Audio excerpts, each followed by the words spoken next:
여러분은 길을 잃어버린 경험이 있으십니까? 길을 잃어버리면 앞이 막막하고 불안하고 두려운 마음이 듭니다.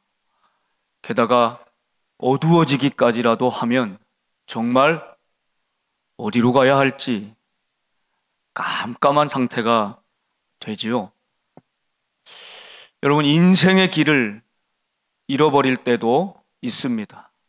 그럴 때 우리가 꼭 기억해야 할 것은 가장 먼저 내가 지금 어디에 있는가?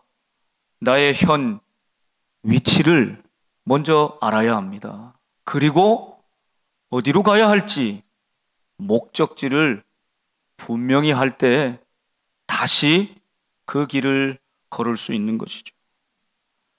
여러분, 문득 내가 지금 여기 무엇하고 있지? 지금 내가 어디로 가고 있지?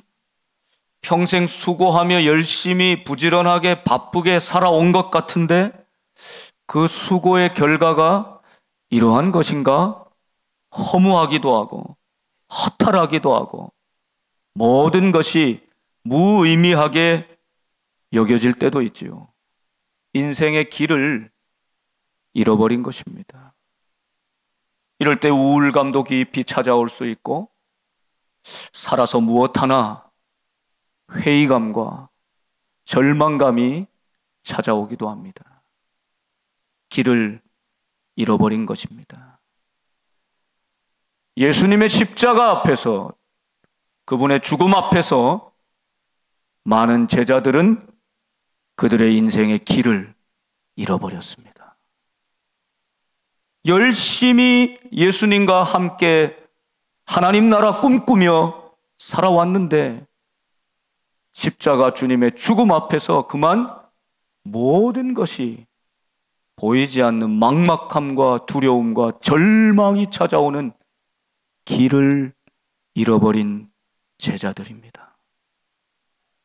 부활하신 주님께서는 길을 잃고 있는 제자들에게, 여인들에게 먼저 부활하신 몸을 보이시고 제자들에게 빨리 가서 전하라고 하십니다. 갈릴리로 가라. 거기서 나를 만나리라. 갈릴리에 가면 부활하신 주님을 만나게 될 것이다. 그것이 너희의 인생의 길을 다시 찾는 것이다. 제자들이 지금 어디에 있는지, 무엇을 해야 하는지, 앞으로 어떻게 살아야 하는지 갈릴리라고 하는 목적지를 다시 설정해 주시고 거기서 나를 부활하신 주님을 만날 때 너희들은 인생의 길을 다시 찾을 것이다. 주님이 말씀하시죠. 그래서 오늘 마태복음 28장 16절 보면 가룟 유다를 제외한 11제자가 갈릴리로 갑니다. 부활하신 주님이 길을 잃어버린 제자들에게 목적지를 설정해 주신 것이죠. 갈릴리. 왜 주님께서는 이 갈릴리로 가라고 말씀하셨을까요? 갈릴리는 흑암의 땅, 어둠의 땅입니다. 이방인의 피가 섞인 버림받은 땅이었습니다. 그 땅에 빛 대신 예수님께서 오셨습니다. 그 땅 나사렛에서 자라나셨습니다. 그 땅을 알고 그 백성을 알고 그 회환과 눈물을 아는 땅이 갈릴리지요. 그 땅에서 많은 제자들을 부르셨습니다. 어부들을 제자로 부르셨습니다. 아프고 병든 인생들을 고쳐주셨습니다. 귀신을 쫓아내주셨습니다. 주님은 하나님 나라 운동의 대부분을 대도시 예루살렘이 아니라 변방의 갈릴리에서 행하셨습니다. 그 갈릴리로 다시 길을 잃은 너희의 목적지로 설정하고 그곳으로 오라. 제자들에게 갈릴리는 또한 그들의 고향입니다. 더 중요한 것은 예수님을 만난 곳이죠. 예수님을 만난 곳. 그래서 내 인생의 방향이 달라지고 의미가 달라지고 목적이 달라졌던 제자들 아닙니까? 그물과 바다, 배와 부모도 내려놓고 버려두고 전적으로 예수님을 따를 만큼 그들의 인생의 전환점이 된 사건, 예수 그리스도를 만난 사건 아닙니까? 길이요 진리요 생명이신 그 길, 예수님을 만나지 않았습니까? 그런데 십자가 죽음 앞에 지금 제자들은 길을 잃어버린 것입니다. 다시 갈릴리로 주님은 제자들을 부르십니다. 처음 부르셨던 그 자리로, 첫사랑을 회복하도록, 너의 남은 인생, 지금 갈 바 알지 못하고 방황하고 있는 인생, 깊은 어두움 속에, 우울감 속에 절망하고 소망이 없는 모습으로 살아가는 나에게 주님이 갈릴리로 오라고, 다시 부활하신 주님을 만나라고 초청하시는 것입니다. 그 갈릴리에서 첫사랑, 부활의 주님을 다시 만나게 됩니다. 17절, 제자들은 예수님 말씀하신 곳에 이르러 예수님을 뵙고 경배합니다.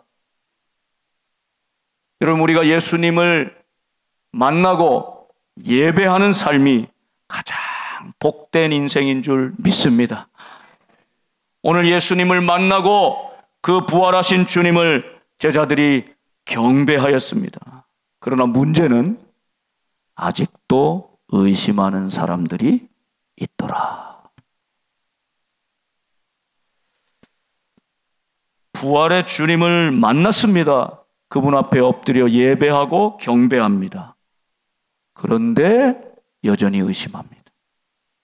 주님 앞에 이렇게 나와 예배드립니다. 그런데 나를 향한 주님의 뜻은 이루지 않습니다.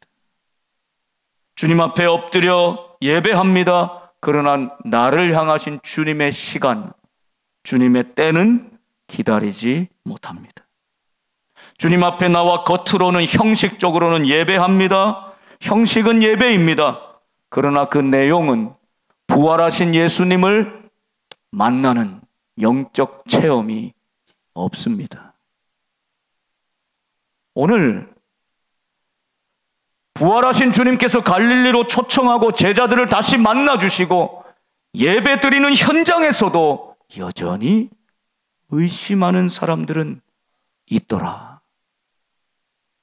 오늘 나의 모습이 부활의 주님을 만나 예배드리지만 그러나 여전히 의심하고 불안하고 두려워하고 근심하고 걱정하는 모습으로 이 전을 떠나게 되지 않기를 간절히 소망합니다. 부활하신 주님을 만남으로 주님과 동행하는 내 인생의 목적을 다시 발견하고 의미를 다시 되찾는 저와 여러분이 될 수 있기를 간절히 소망합니다. 개인에게 있어서도 공동체에게 있어서도 그래서 하나님이 우리를 향하신 그 뜻, 비전은 참으로 중요합니다. 저는 비전을 하나님께서 보여주시는 것을 우리가 보는 것으로 정의합니다. 나의 꿈이 아닙니다. 내가 간절히 이루기를 원하는 어떤 소망이나 그럴싸한 야망이 아닙니다. 혼돈해서는 안 됩니다. 유혹에 넘어가서는 안 됩니다. 하나님께서 내 인생에 보여주시는 그것을 내 눈을 열어 보게 될 때 비전입니다. 비전이 없는 백성은 방자히 행합니다. 제멋대로 산다는 뜻입니다. 그렇지요. 내가 어디 있는 줄 모르고 목적지를 모르니 방황할 수밖에 없습니다. 여러분, 우리의 인생은 비행기를 타고 목적지를 향해서 직항으로 날아가기보다는 차를 타고 내비게이션에 목적지를 설정하고 안내해 주는 대로 척 가면 딱 도착해 있는 그런 인생이 아니라 항해와 같습니다. 목적지가 있습니다. 그러나 비 오고 바람 불고 풍랑이 일어서 한 번도 똑같은 길을 갈 수가 없습니다. 유능한 선장은 목적지를 향해서 한시도 흐트러짐 없이 그 분명한 목표를 향해 시선을 고정해야 합니다. 그러나 동시에 변화무쌍한 현실의 상황을 살펴야 합니다. 그래야 안전하게 모든 사람들이 소망의 목적지 항구에 도달하게 되는 것이죠. 그래서 내비게이터라고 하는 본래 원뜻은 배를 타고 항해하는 사람이라는 뜻입니다. 사랑하는 여러분, 혹시 인생의 길을 잃었습니까? 오늘 제자들처럼 내가 지금까지 살아온 목적이 다 사라져버리는 것 같은 허무함과 절망감이 있습니까?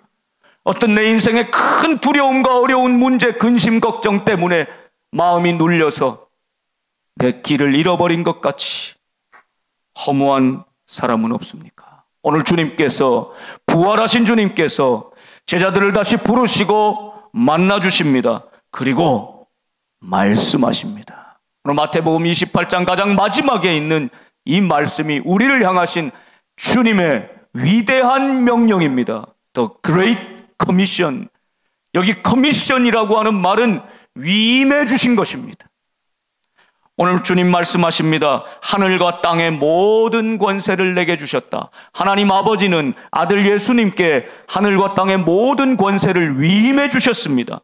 예수님께서는 지금 제자들에게 그 모든 권세를 가지고 위임하며 말씀해 주십니다. 이 말씀이 우리 인생에, 우리 교회에 반드시 지켜야 할 크고 위대한 명령임을 잊지 말아야 합니다. 여러분, 그 말씀이 무엇입니까? 너희는 가서 모든 민족을 제자로 삼아라. 아버지, 아들과 성령의 이름으로 세례를 베풀라. 내가 너희에게 분부한 모든 것을 가르쳐 지키게 하라. 이것이 주님이 우리에게 남겨주신 지상 최대의 위임하신 명령이라는 사실을 잊지 말아야 합니다. 어떤 신학자가 현대 교회를 아주 냉철하게 비판했듯이 이 커미션이라는 말에서 C자를 빼면 오미션이라는 말이 남는데 이것은 생략, 삭제라는 뜻이에요. 가장 위대한 주님이 명령하신 이 위임의 명령을 오늘 교회는 다 생략해버렸다. 많은 일들, 프로그램들 하다가 이 본질적인 주님의 마지막 명령을 다 생략해버렸다. 개탄하고 있는 것입니다. 사랑하는 여러분, 오늘부터 4주간 마가복음 강해를 잠시 쉬고 우리 복된 교회가 이 자리에 있는 이유, 우리 교회의 목적, 우리 교회를 향하신 하나님께서 보여주시는 것을 우리가 보기를 원하는 하나님의 비전, 그 4가지를 우리 모두가 함께 나누고 마음에 새기기를 원합니다. 오늘 그 첫 번째, 우리 교회에 주신 하나님의 첫 번째 비전은 세례를 많이 베푸는 교회입니다. 우리 같이 한번 해보실까요? 세례를 많이 베푸는 교회. 저는 이 비전이 너무 감사하고 자랑스럽습니다. 여러분, 세상 어느 교회를 가셔도 그 교회의 표어가 세례를 많이 베푸는 교회 혹시 보셨습니까? 거의 없어요. 당연한 것으로 여기든지 익숙한 것으로 여겨서든지 세례는 고작 1년에 한두 차례 의식적으로 행하는 하나의 통과 의례처럼 교회가 여길 뿐입니다. 오늘 주님은 제자 삼아라. 그 핵심은 세례를 베푸는 것이다. 그리고 가르쳐 지키게 하라. 분명히 말씀하셨건만 오늘 많은 교회는 세례 베풀고 세례 주는 것에 크게 관심이 없어요. 점점 세례를 베푼다는 의미를 놓치고 있기 때문입니다. 저는 우리 복된 교회가 매주일 세례를 베푸는 교회가 되기를 간절히 소망합니다. 참 놀랍고 감사하고 귀한 첫 번째 비전입니다. 이 비전에는 몇 가지 가치가 담겨져 있습니다. 세례를 많이 베푸는 교회에 담겨 있는 가치, 첫 번째는 생명의 가치입니다. 우리 교회는, 우리 믿음의 제자들은 생명에 관심을 두어야 합니다. 이 세상 살아가는 사람들을 보면 둘 중 하나입니다. 생명의 삶을 살아가고 있는가? 아니면 죽음을 향해 소멸하는 인생을 살아가고 있는가? 결국 우리 인생은 다 죽습니다. 그 끝이 같습니다. 그런데 그 속에 예수 그리스도로 말미암아 그분이 죽으셨을 뿐만 아니라 부활하신 나의 주, 나의 그리스도가 되심으로 말미암아 그분을 믿음으로 말미암아 나는 예수님 때문에 사는 인생이다. 내가 살고 다른 사람도 살리는 인생 말입니다. 생명의 가치를 두는 인생입니다. 여러분은 생명의 가치를 두고 있습니까? 생명이 주님께로 돌아오는 것 가장 기뻐하고 계십니까?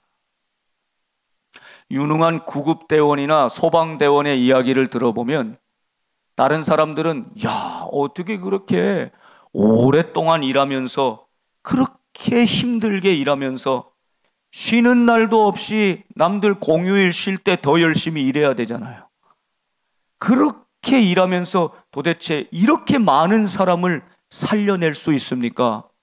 야, 이렇게 많은 생명을 구조해낼 수 있습니까? 사람들은 이렇게 칭찬하는데 그 유능한 구급대원, 소방대원이 공통적으로 이야기하는 것은 아니요. 제가 그때 조금만 더 빨리 갔더라면 그 사람을 살릴 수 있었을 텐데. 조금만 더 일찍 도착했다면 한 생명을 더 살릴 수 있었을 텐데. 꼭 마치 나의 잘못인 것처럼 여기는 것입니다. 사랑하는 여러분, 우리가 하나님 앞에 설 때에 우리 인생의 가치는 내가 예수의 생명으로 육신뿐이 아니라 내 영혼이 살고 나로 말미암아 내 이웃과 가족과 세상을 얼마나 살렸느냐, 생명의 가치로 우리를 평가하실 것입니다. 세례를 많이 베푸는 교회, 생명을 살리는 교회라는 뜻이죠. 두 번째 가치는 한 영혼입니다. 한 사람. 여러분, 세례는 집단적으로 베푸는 것이 아니죠. 한 사람에게 베푸는 것입니다. 한 인격에게 베푸는 것입니다. 그날 50명이 세례를 받아도 한 사람 한 사람, 사연이 다르고 인생이 다르고요. 그 한 영혼 한 영혼을 향해서 성삼위 하나님의 이름으로 세례를 베푸는 것이죠. 여러분, 이 한 영혼 한 사람의 가치가 있는 것입니다. 지난주일 부활주일 예배 때 순서도 많고 3부 때는 칸타타도 하고 하였는데, 여러분, 저희 교회는 꼭 이 소위 본 예배 시간에 세례 입교 예식을 함께 합니다. 따로 오후 예배, 저녁 예배 시간에 따로 세례식을 하는 것이 아니라 왜 주일 가장 많은 사람들이 있는 이 자리 이곳에서 세례식을 거행하겠습니까?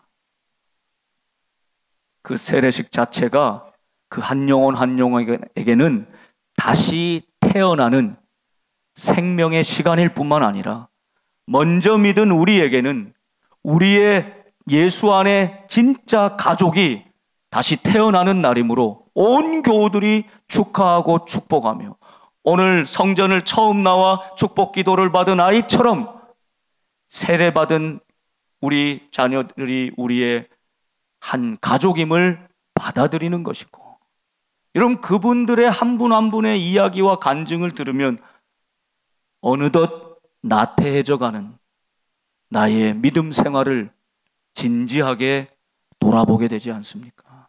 세례식 자체가 교회의 가장 큰 기쁨이요 열매인 것입니다. 지난주에 어떤 중년의 남성 성도님은 아내가 오랫동안 인도하고 기도하는 덕분에 남편이 드디어 마음의 문을 열고 교회에 나오게 되었습니다. 한번 교회에 나오면 반찬이 달라진대요. 그 아내가 참 지혜로운 분이세요. 뭐 교회 나오라 말아 안 하고 나온 주일은 반찬을 맛있게 막 풍성하게 해준다는 거. 참 지혜롭죠. 그렇게 그 재미에 하루 이틀 나오시다가 처음엔 말씀도 잘 들리지 않고 그냥 다른 데 관심이 가고 예배 드려도 핸드폰 만지작거리고 했는데 어느 날부터 나도 모르는 사이에 말씀이 들리기 시작하더라는 것입니다. 성령의 역사이죠. 여러분, 오라 해서 여기까지는 여러분이 인도하셔야 합니다. 그러나 그 이후에 성령의 역사로 씨를 뿌리고 자라나게 하고 열매 맺게 하시는 분은 우리 주님이신 줄 믿습니다. 그분이 그렇게 간증을 하세요. 어떤 새 가족이 주일이 기다려진다고 하셨는데 저는 기다리지 않고 주님 앞에 기뻐 뛰어나오겠습니다. 이렇게 간증하시더라고요. 여러분, 목사님, 전도사님, 주의 종으로 부름받은 분들, 우리 장로님, 권사님, 집사님, 우리 찬양대, 오늘 주일이 정말 기다려주셨습니까? 정말 주님 앞에 나온다는 감격으로 기뻐 뛰며 달려 나오셨습니까? 이것이 은혜 아닙니까? 그 세례받는 분의 간증을 통해서 우리는 얼마나 기쁘고 감사하고 부끄럽고 내 자신을 돌아보게 되는지요. 동생이 오래 기도해서 언니가 육신의 연약함과 질병 속에서도 마음의 문을 열고 나와서 핍박하는 남편 마음도 하나님 녹여주셔서 오늘 세례받는 그날에 마음껏 다녀오라고 허락을 받았다면서 감사하는 고백을 들었습니다. 어머니와 딸이 오랜 기도 속에 함께 나오시고 세례받으셨습니다. 아내와 남편이 함께 한날에 세례를 받으셨어요. 유아 세례받은 우리 자녀들이 장성하여서 믿음으로 잘 자라 나의 주 나의 그리스도를 고백하며 입교하였습니다. 그럼 얼마나 기쁘고 감사한 일입니까? 우리 복된 교회가 주님 오시는 그날까지 이 목적, 이 사명을 잃지 않고 생명을 살리고 한 영혼의 가치를 두고 많은 영혼들 구원해내는 주님의 구원의 방주가 되기를 간절히 소망합니다. 또 하나의 가치는 양육의 가치입니다. 여러분, 한 사람을 제자로 만들고 또 가르쳐 그 가르침을 지키게 하기까지는 오랜 과정이 필요하고 기다림의 시간이 필요하고 많은 시간과 많은 마음을 나누며 힘을 들여야 한 영혼이 변화되는 것이죠. 여기에 양육의 어려움이 있습니다. 자신의 것을 내어 주어야 합니다. 인내하며 성실해야 하기 때문입니다. 여러분, 몇 해 전만 하더라도 교대 진학하여서 교사가 되겠다고 하는 분들이 굉장히 많았습니다. 비교적 안정된 직장에 또 연금도 보장돼 있고 또 어린 자녀들을 가르치고 키운다는 사명감과 보람도 있기 때문이지요. 그런데 이 현실이 점점 많이 바뀌고 있습니다. 조금 심하게 이야기하면 요즘은요, 학교에 가서 그 모든 것들을 배우는 것이 아니라 학원에 가서 배우는 거예요. 학교는 학원 갈 준비하는 그런 시간 정도로 여기는 학생들이 점점 많아지는 것입니다. 수업을 잘 참여하지도 않습니다. 집중하지도 않습니다. 학부모들은 툭 하면 뭐 불평하고 원망하고 이런저런 이야기들을 합니다. 뭐 하나 우리 선생님들이 권위를 가지고 소신껏 제대로 하기가 참 어려워집니다. 그러니 교대에 가는 사람도 점점 지금은 줄어들고 있다는 것입니다. 한 사람이 3군데 지망할 수가 있는데 3대1 경쟁률이 안 되면 거의 사실상 미달에 가깝다는 것이. 근데 이 3대1을 넘은 교대가 2군데밖에 없고 나머지는 다 3대1 이하. 실제로는 미달인 이런 지경에 처했다는 것이죠. 그럼에도 불구하고 우리 복된 교회 교육부를 맡아 섬기는 많은 선생님들을 자기 시간을 드립니다. 자기 재능을 드립니다. 자기 물질을 드립니다. 빚도 없이 이름도 없이 알아주는 사람도 별로 없는데 그 한 영혼 한 영혼 어린 심령들을 위해서 그 한 사람을 위해서 자신의 삶을 드리고 나누고 기도하며 말씀으로 양육합니다. 우리 복된 교회는 이런 훌륭한 교사들이 아직도 많이 계십니다. 이것이 우리의 희망입니다. 생명의 가치, 한 영혼의 가치, 양육의 가치가 세례를 많이 베푸는 교회에 녹아있는 가치인 것입니다. 주님이 기뻐하시는 것입니다. 주님께서는 볼지어다 내가 세상 끝날까지 너희와 항상 함께 있으리라 하시며 이 3가지 위대한 명령을 말씀하시지요. 이 말씀을 받은 제자들 어떻게 하였을까요? 사도행전에 그 제자들의 역사가 발걸음이 기록되어 있는데 사도행전의 역사는 곧 성령의 역사이며 성령의 역사는 곧 세례를 베푸는 일로 나타납니다. 빨리빨리 말씀을 보며 여러분 한번 마음을 다해 쫓아와 보십시오. 사도행전 1장 5절입니다. 요한은 물로 세례를 베풀었으나 너희는 몇 날이 못되어 성령으로 세례를 받으리라. 물 세례도 있지만 성령 세례도 있다는 것을 분명히 말씀하십니다. 그리고 1장 8절 함께 읽습니다. 오직 성령이 너희에게 임하시면 너희가 권능을 받고 예루살렘과 온 유대와 사마리아와 땅 끝까지 이르러 내 증인이 되리라 하시니라. 아멘. 이 지명을 잘 기억해 두셔야 합니다. 사도행전 2장에는 예루살렘 첫 교회가 성령의 역사로 탄생하는데 그때 베드로가 복음을 전합니다. 많은 사람들이 마음에 찔려 베드로와 사도들에게 묻습니다. 형제들아 우리가 어찌할꼬? 베드로가 대답하지요. 너희가 회개하여 각각 예수 그리스도의 이름으로 세례를 받고 죄 사함을 받으라. 그리하면 성령의 선물을 받으리니. 아멘. 여러분 세례에 무슨 의미가 있습니까? 회개하고 죄 사함 받고 성령의 선물을 받는 것입니다. 그러면 다 된 것 아닙니까? 한 사람이 온전히 세례받고 세례받은 교인답게 살면 되는 것 아닙니까?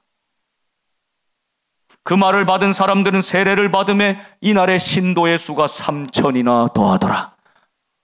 숫자가 많은 것도 놀라운 일이지만 성령의 강력한 역사로 세례받은 이들이, 성령의 역사는 반드시 세례를 베품으로 주님의 이 지상 명령을 이어갔다는 사실입니다. 예루살렘 교회가, 여러분 여기서 그치지 않습니다. 예루살렘 교회 서로 모이고 사랑하고 좋아서 흩어지지 않아요. 그때 교회에 핍박이 있습니다. 어려움이 있습니다.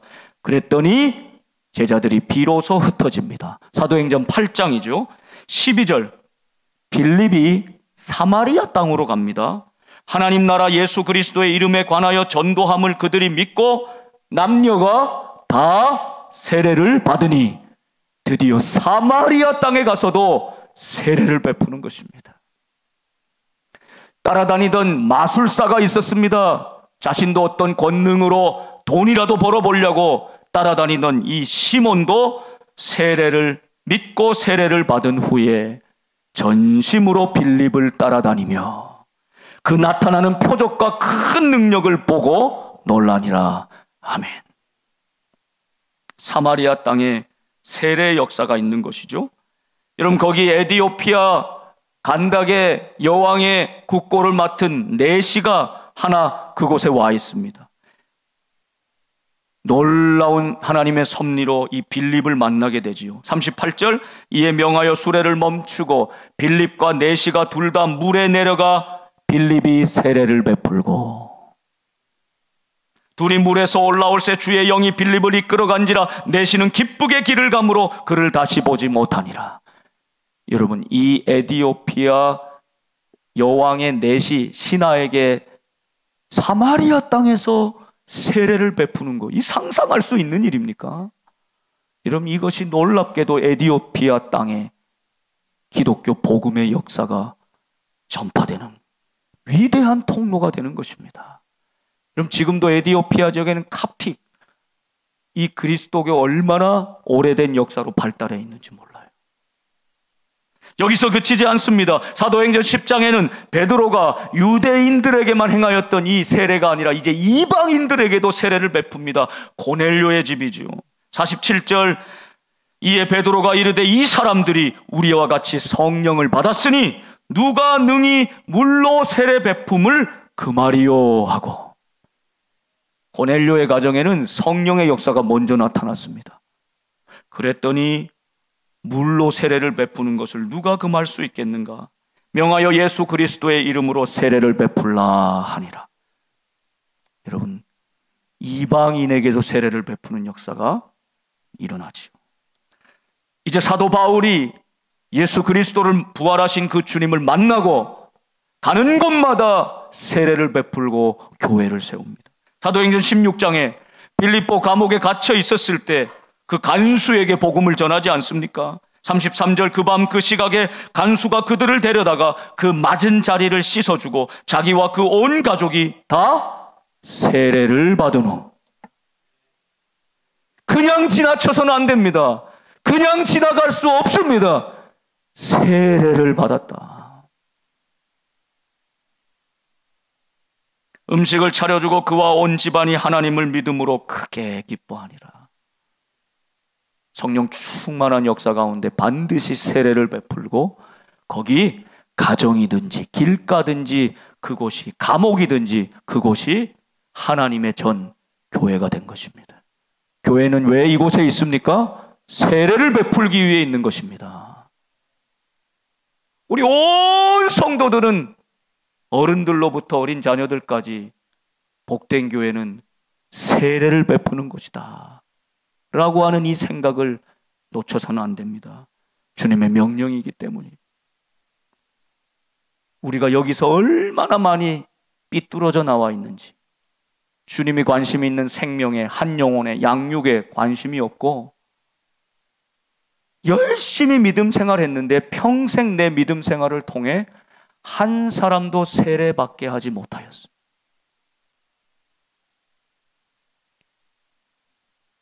이 인생은, 이 교회는 존재 목적에 이유가 없는 것입니다. 코로나 이후 이 뉴노멀의 시대에 분명히 교회도 둘 중 하나로 나뉠 것입니다. 꼭 필요한 교회와 있으나 마나한 교회, 사라지는 것이 더 좋을 교회로 분명히 구별됩니다. 분명히 나뉘게 되어 있습니다. 어느 교회가 살아남고 하나님께 영광을 돌리고 주님께서 끝까지 두시겠습니까? 생명에 관심을 두고 주님이 말씀하신 명령을 따르는 교회, 그래서 세례를 베푸는 교회. 사도행전 19장에도 계속해서 바울은 에베소 지역에 가서도 그들이 듣고 주 예수의 이름으로 세례를 받으니, 바울이 그들에게 안수함에 성령이 그들에게 임하심으로 방언도 하고 예언도 하니, 세례받고 성령이 충만하여 성령의 은사가 나타나는 놀라운 역사를 보여주는 것입니다. 로마서 6장 3절에서 5절까지 이 세례에 담겨 있는 귀한 의미를 다시 한번 우리가 우리의 신앙으로 고백해 보겠습니다. 함께 읽습니다. 무릇 그리스도 예수와 합하여 세례를 받은 우리는 그의 죽으심과 합하여 세례를 받은 줄을 알지 못하느냐?